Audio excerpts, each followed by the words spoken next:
Hello my friends and welcome back to the channel. This is Planet Crystal Studios and I'm Robert. And this is going to be the final video of my Eurovision Song Contest 2023 series.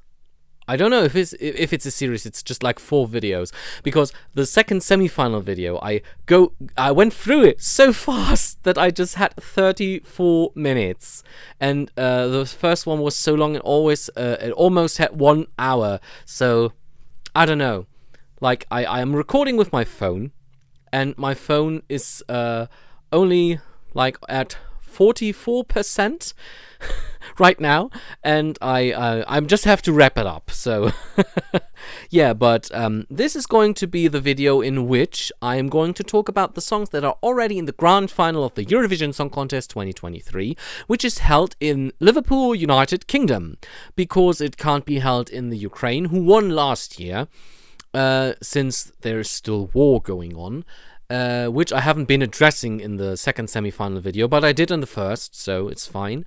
And there are 6 countries already in the final, and we are going to talk about them.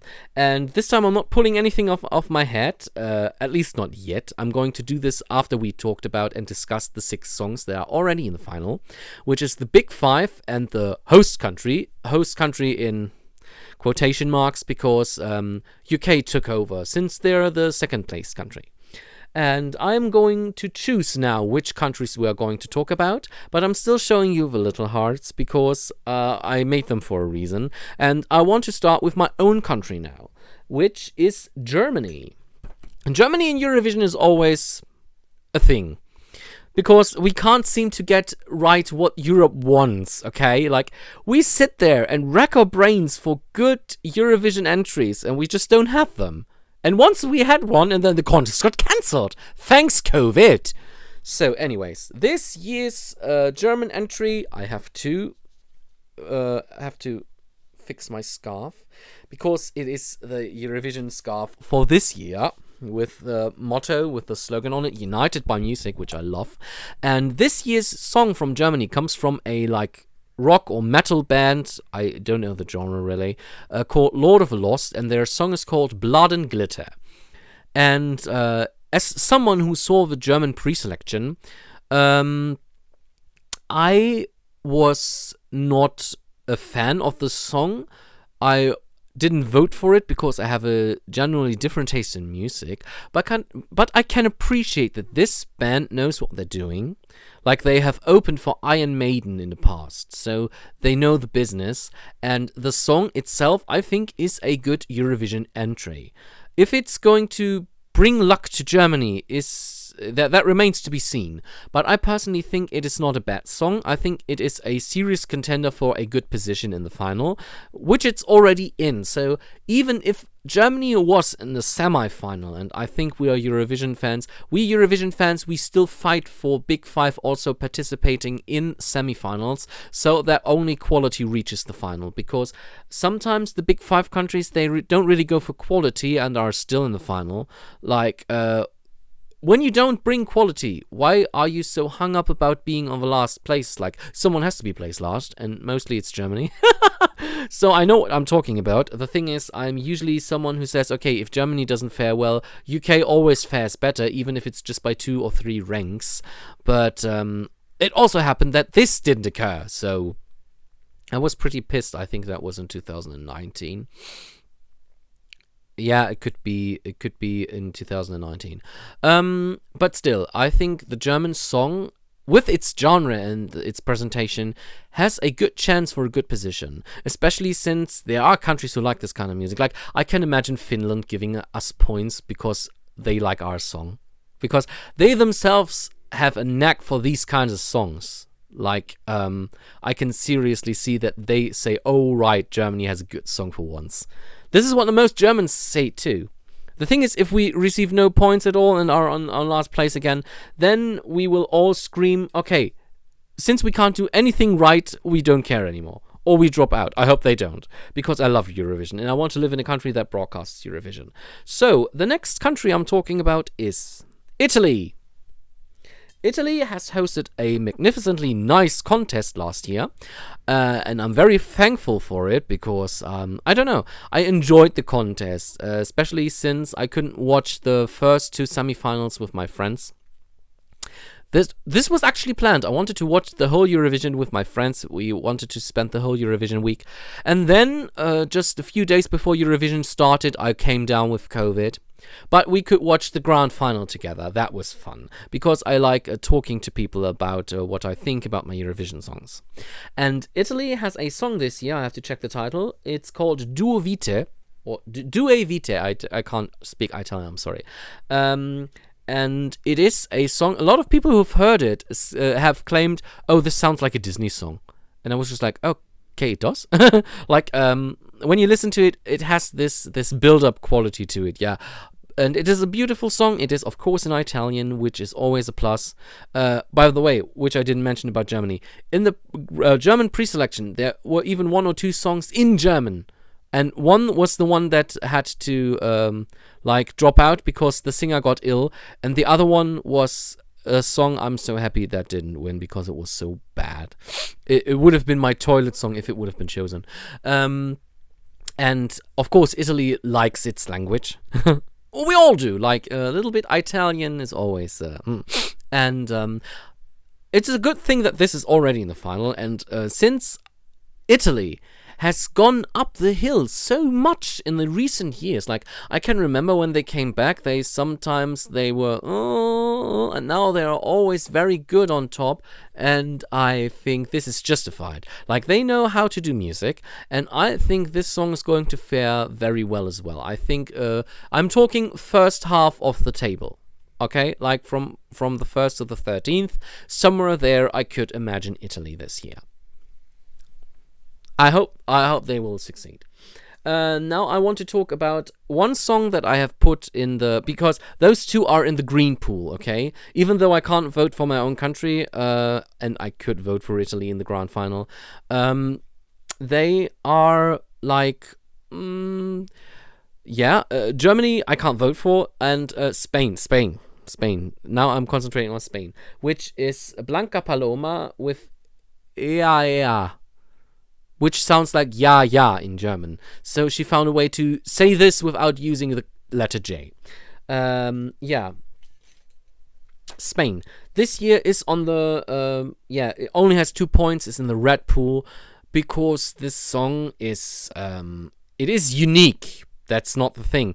But I don't connect to it very well. Like, I don't get anything out of it. It is very artistically, but I don't know. I don't like the song. It's not that I don't like it. It's this feeling of indifference. Like, if it's there, then it's there. Like, it's not that I mind that it's there, but I also wouldn't mind if it wouldn't be there. Like, I wouldn't notice. And that's a problem, I think. I think, like, Spain is one of those countries, they sometimes have good songs, and then these songs don't get any recognition at all. And when they do, like, other songs like this year, you say yourself, okay, this is the reason why they're always so far down. But it's like the audience doesn't care if the song is good or not. It's because it's Spain, so just rank it a little lower. I don't know. But Spain is, yeah. I really wish for a Spanish song that is like as energetic as what's it called? I forgot the singer's name. Seye, Baray. That's a good song. That was a very good Spanish song. I want something like Seye again. So, and while we are in the red pool, let's stay in there for one more song. This is the host country, Ukraine. And while I understand that Ukraine is, having a rough time right now because of war and everything, the song is called Heart of Steel. And, the song gives nothing to me. It is a song that is very bland, in my opinion. Apparently, this song also had a revamp. And can I just say, I hate it when this whole revamp culture. Like, why can't you just choose a song and then let it remain the way it is? I mean, one thing that always bothers me is when countries are choosing songs that are longer than 3 minutes because due to the rules of Eurovision Song Contest, a song shouldn't be longer than 3 minutes, and then they have to be shortened. And sometimes the shortened versions also shorten the likability of the songs. Like, there are several songs that I could name right now, like J'ai cherché from 2000, I think it was 2016. This song is better in its full version. Believe in Me by Bonnie Tyler, UK 2013, was also better in the long version instead of the short version, because in the short version most of the song was missing. Or like, there are so many other examples, I don't want to list them all, but I hope you get the picture. I hate it. And I also hate revamps, because like in the case of Romania from the last video, it could be that you make the song worse, and that could be the reason why you're not in the final, because your song used to be better before.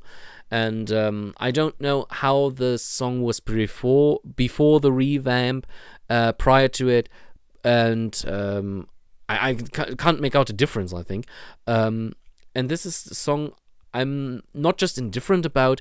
It's a song I think maybe it was particularly chosen to be bad so that Ukraine wouldn't win again. I know this is a very hot take. This is just my personal opinion. Maybe they didn't want to win again so that another country would need to host for them. I don't know. I don't know what's going on in their heads. But this is not a song that I see winning again, or countries see winning again, and this is not the song for it. So, we all appreciate Ukraine, and this is also going to be a contest about Ukraine, even though it's held in the UK. They see that Ukraine is in there. Like, when you look at the heart, it's not the British heart, not as if it is this little thing. It's the Ukrainian heart, because it's still a Ukrainian contest, and I'm on with that. But I also think it's fair that the person who came second last year, which is Sam Ryder from UK, that this country is going to host in spite of the first ranked, who can't because of the war. Like, this is the fairest it can get. So I never understood why they had to ask a lot of other countries in the first place. I would have went with, the first ranked country can't do it, like, second ranked will do it. Done. They could have spared themselves so much time with just deciding, okay, it's the UK instead of Ukraine.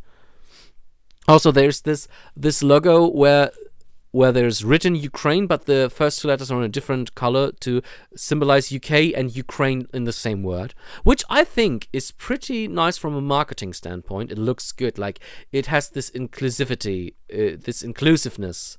The other word was just gibberish. This inclusiveness that Eurovision is all about.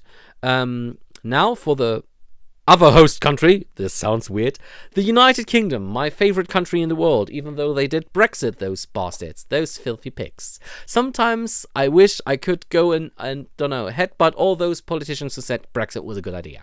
But still, the United Kingdom is a country I wanted to win for so long, and now they are hosting, which is close to winning, but not winning.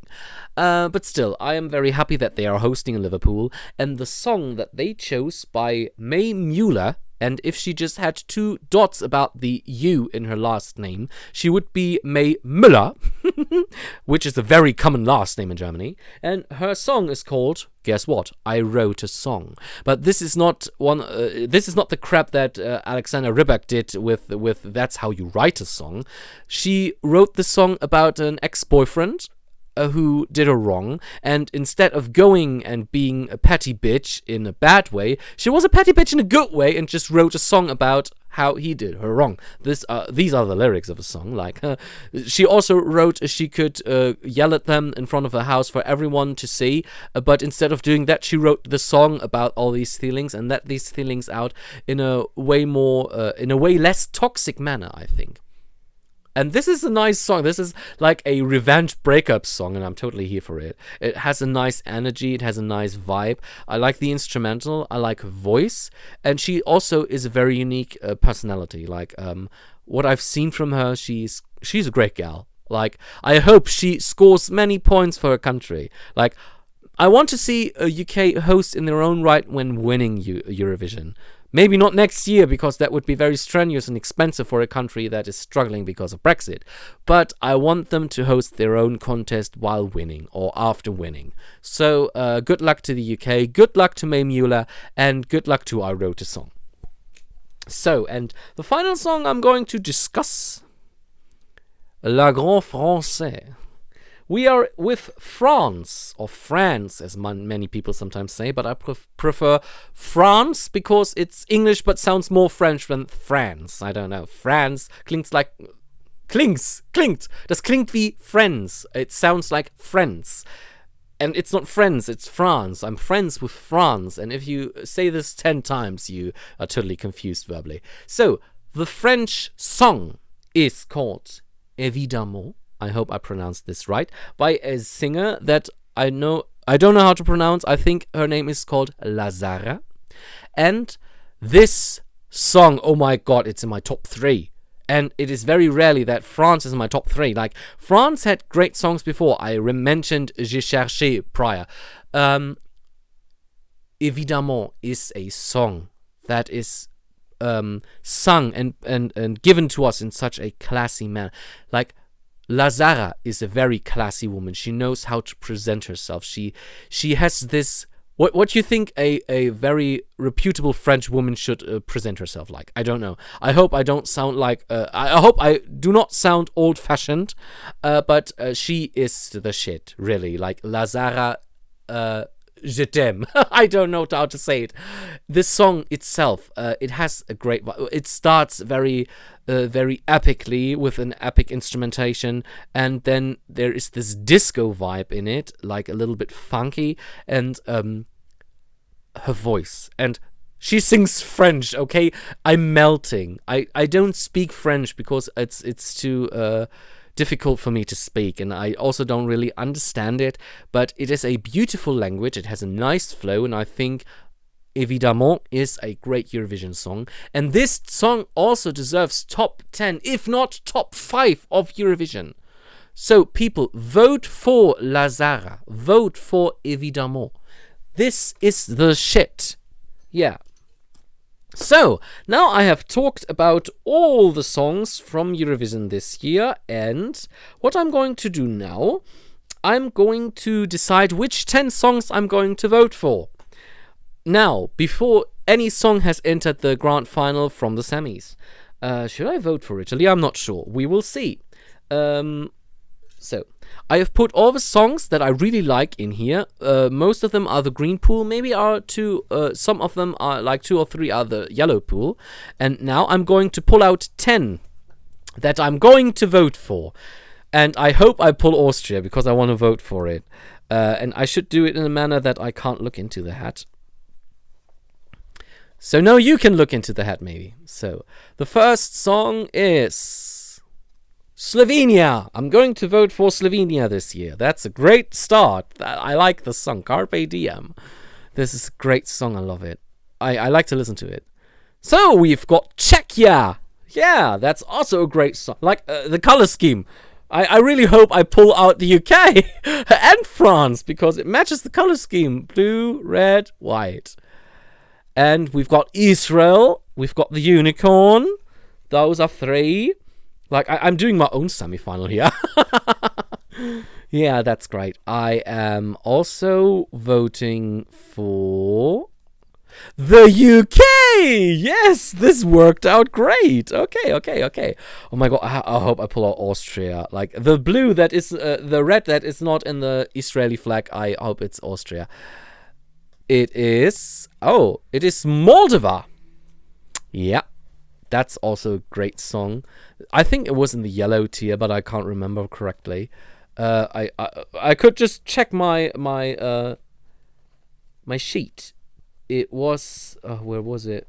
I can't see it right now. Belgium. So what was I? Moldova. Genau. Where is it? I can't see Moldova on my list. Oh, I'm blind. Oh, it is in the green tier. Okay. Finland! Okay. 2, 4, 6, 7. 3 more countries to vote for. Sorry. Romania! I put it in there because it was my big favorite. After the revamp, I'm not so sure. But we'll see. Because after my favorites are diminished, maybe, like if they are less than 10 left, I can re-pull. We've got Austria, guys! Yes! So, 2, 4, 6, 8, 9. I was counting in German. There's just one country that I can vote for, or I want to vote for, because voting for all these countries, I don't have the money. So, I'm also going to vote for Norway. So, 10 countries I'm going to vote for. For the rest, I maybe vote for you when some of the other favorites that are in this hat or in this list, if they are like out of the contest because they are not making it through to the grand final. So, this was the final video for my predictions, for my opinions about the songs that might or might not go to the Eurovision Grand Final on Saturday next week. Or for you, it is tomorrow, because I'm going to load up this video on Friday, which is one day prior to the Grand Final. And all of you will know if I have just pulled out 10 countries from which like 3 are not even in the grand final, because this is what I'm going to vote for in the grand final if they are in the grand final. If they are not in the grand final, I'm going to make a different video on Friday where I pull out additional songs or countries that I can vote for. Because I think this is the most fair, that I put my most liked countries in a hat and I just pull out 10 and say, okay, I vote for them. Because in the years prior, I always was just like, I want to vote for all my favorites, no matter how many there are. And most of the time, there are like between 8 and 12, so this is fine. Okay, I'm through now, and I hope you enjoyed my video. Like, I enjoyed it. What about you, Huggy? Do you enjoy Eurovision? Huggy Vision Song Contest. So, if you liked the video, then please give it a like. And if you also like my other videos and the general content that I do, why don't you just subscribe to my channel? I would be delighted. Since there's also going to be more content about my currently only available in German ebooks, like trailers or background info or maybe some audio snippets for you to listen to. And translations are like on their way in the future, I promise. And yeah, so I'm going to see, or you are going to see me the next time, which is going to be a recap of how I watched Eurovision and how I liked it. So, see me next time, and yeah, enjoy Eurovision. Goodbye.